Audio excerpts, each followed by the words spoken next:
Om Namo Venkatesaya. Welcome to my YouTube channel. ఈ 2024 మే నెలలో కుంభరాశి వారి యొక్క గోచార మాస ఫలితాలు ఏ రకంగా ఉన్నాయో తెలియజేసుకుందాం. కుంభరాశి వారికి 4వ ఇంట గురుని యొక్క సంచారం ప్రారంభమైంది.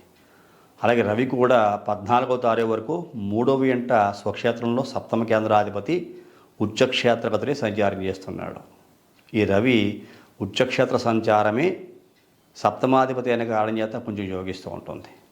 పాపగ్రహమే ఈ యొక్క కుంభరాశికి రవి అయినప్పటికీ కూడా మీకు కొద్దిగా యోగించే అవకాశాలు. తదుపరి 4వ ఇంట, అందులో రవి యొక్క సంచారం 3వ స్థానం అయింది. రవి 3వ ఇంట యోగిస్తాడు ఏ రాశి వరకైనా. అందులోకి సప్తమాధిపతి ఉచ్చక్షేత్రగతిని సంచారం చేయటం. కాబట్టి ఏ రకంగా చూసుకున్నా అభివృద్ధి చూసుకోవచ్చు.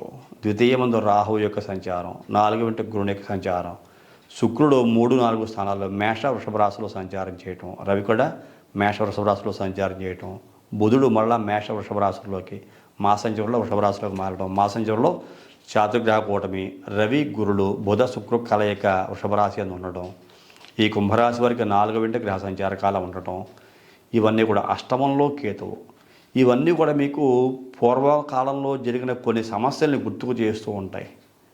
అంటే కొన్ని రకాల ఇబ్బందులు పడి ఉంటారు. అవన్నీ కూడా గుర్తుకు తెచ్చుకొని ఇక్కడి నుంచే ఆ సమస్యలు మనల్ని బాధించకుండా, అటువంటి సమస్యల జోలికి పోకుండా జాగ్రత్తగా ఉండాలి అనేటువంటి ఒక నిర్ణయం తీసుకుంటారు. ఇది చాలా మంచి నిర్ణయం ఈ యొక్క కుంభరాశి వారికి. కాబట్టి ఇది స్వాగతించదగ్గ నిర్ణయంగా చెప్పుకోవచ్చు. ఆధ్యాత్మికంగా ఏదో భగవత్ సేవ చేసుకోవాలి కాబట్టి ఖచ్చితంగా భగవత్ సేవ చేసుకుంటే మనుగడ అనేటువంటిది ఇంకా బాగా ఉంటుంది అని నేర్చుకుంటారు. ఆ శ్రద్ధని బద్ధగానే వదిలిపెడతారు, భగవత్ సేవ చేస్తారు. మంచి అనుకూలమైన ఫలితాలు పొందేటువంటి వ్యక్తుల్లో కుంభరాశి వారు కూడా ఉన్నారు అని చెప్పుకోవచ్చు. చేసేటువంటి ప్రతి పని యందు కూడా ఏకాగ్రత, కాన్సన్ట్రేషన్ అనేటువంటిది బాగా పెరుగుతుంది. ఈ పని ఎందుకు చేస్తున్నాను, ఈ పని వల్ల ఎంత అవసరం ఉన్నది, ఇది ఎంతవరకు చేయొచ్చు, ఇది ఎవరికి ఉపయోగం ఈ పని చేయటం వల్ల అనేటువంటి అనాలిసిస్ బాగా చేస్తారు. ఆ అనాలిసిస్ బాగా చేసి కాన్సన్ట్రేషన్ బాగా పెంచుకుని ఆ పని యందు మీకు బాగా ఉపయోగపడుతుంది అనుకుంటే శ్రద్ధగా చేస్తారు. ఇది బాగా గుర్తుంచుకోండి కుంభరాశి వారు. ఆ శ్రద్ధగా చేసినటువంటి ప్రతి పని కూడా సక్సెస్ అవుతూ ఉంటుంది, విజయాన్ని సాధిస్తారు. ఇక్కడ మీకు ఆర్థికంగా స్థిరత్వాన్ని సంపాదించడానికి, సొసైటీలో గౌరవం పెంచుకోవడానికి, ఆరోగ్యాన్ని మెరుగుపరుచుకోవడానికి, ఉన్నతమైన శిఖరాలు చేరుకునే మార్గాన్ని సులభం చేసుకోవడానికి ఇలాంటి ఆలోచనలు మీకు బాగా సహకరిస్తాయని గుర్తుంచుకోవాలి కుంభరాశికి చెందిన వ్యక్తులు. అలాగే కొన్ని సందర్భాల్లో విశ్రాంతి కూడా తీసుకునే అవకాశాలు ఉంటాయి. ఎందువల్ల అనవసరమైన పనులు చేసి ఇబ్బందులు కొని తెచ్చుకోకూడదు అనేటువంటి ఆలోచన ముందుగానే మీకు వస్తున్న కారణం చేత అనవసరమైన పనుల జోలికి వెళ్లకుండా, ఆ పనులు చేయకుండా విశ్రాంతి తీసుకుని తదుపరి మనం మన పను ప్రారంభం చేద్దాము అనేటువంటి ఆలోచన చేస్తారు. అది కూడా మీకు మేలునే కలిగిస్తుంది.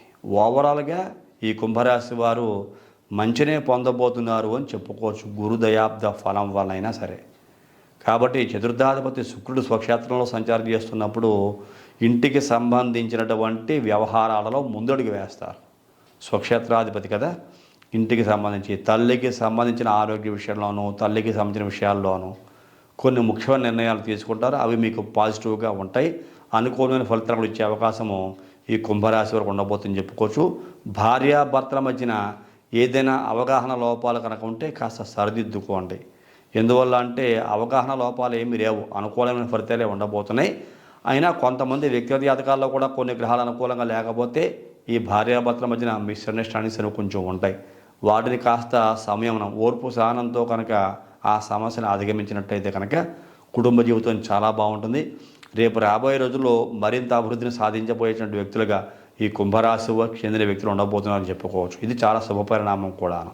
ఏది ఏమైనా అష్టమ కేతువుకి సంబంధించి గణపతి యొక్క ఆరాధన ఎక్కువగా చేసుకోవటం వల్ల ఆరోగ్యపరంగా బాగా ఉంటారు. ఎటువంటి సమస్యలు రాకుండా, ముఖ్యంగా ఆలోచన విధానంలో ఎటువంటి పొరపాటు లేకుండా ఉండే అవకాశము గణపతి యొక్క ఆరాధన వలన మీకు మేలు కలుగుతుందని చెప్పేసి మరొకసారి తెలియజేస్తూ ఈ కార్యక్రమం చూసిన ప్రతి ఒక్కరూ లైక్ చేయండి, షేర్ చేయండి, సబ్స్క్రైబ్ చేయండి. మీ వ్యక్తిగత జాతక పరిశీలన నా ద్వారా ఎవరైనా చేయించుకోవాలనుకుంటే కింద నంబర్కి ఫోన్ చేయండి. తదుపరి వచ్చే కార్యక్రమంలో మరిన్ని ఆసక్తి విషయాలు తెలియజేసుకుందాం. అంతవరకు సెలవు. నమస్కారం.